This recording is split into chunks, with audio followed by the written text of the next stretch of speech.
Coaster at Universal's Islands of Adventure is my favorite roller coaster. This roller coaster is considered perfect by literally everyone, and I mean literally everyone.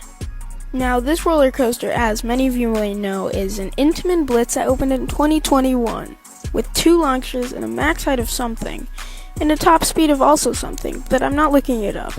I rode this roller coaster in January of 2021, so about 2 years ago. Yeah. I have not ridden this roller coaster since, and that may be the reason I am so biased towards it. If you don't know what I mean, basically this was the first really good roller coaster I ever rode. Before that, the only parks I've been to is Disney parks and Six Flags Great America, which don't have any real elite coasters. So when I rode this, I was shocked to see that a roller coaster could be this good. But it always makes me wonder if I rode it now, would I still have the same feeling? But anyways, today I'm going to be reviewing my experience from when I did ride it. Okay, to be more specific, we went in the queue line, we waited through the queue line, I was excited, yada yada yada, and we rode the ride, and let's get into the ride experience.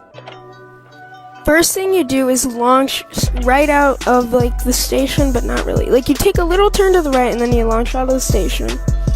Then you launch, which is some mid-launch. It's not that good, but it gets you to your speed.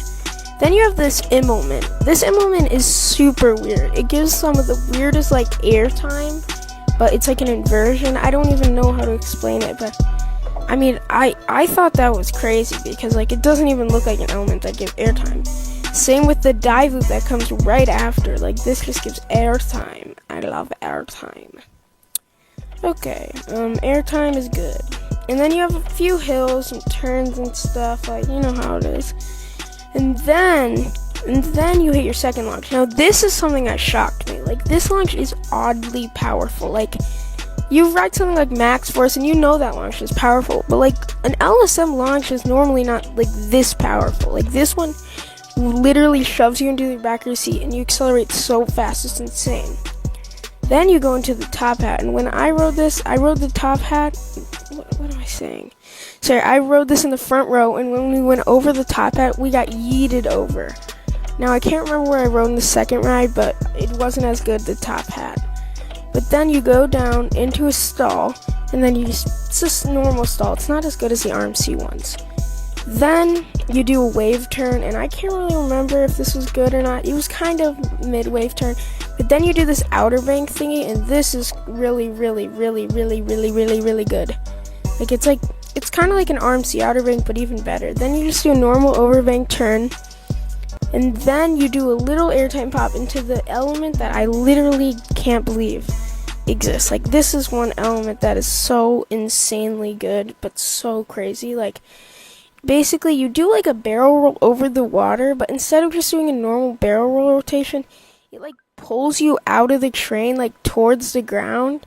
It's upside down airtime, and it's one of the craziest things you'll ever experience.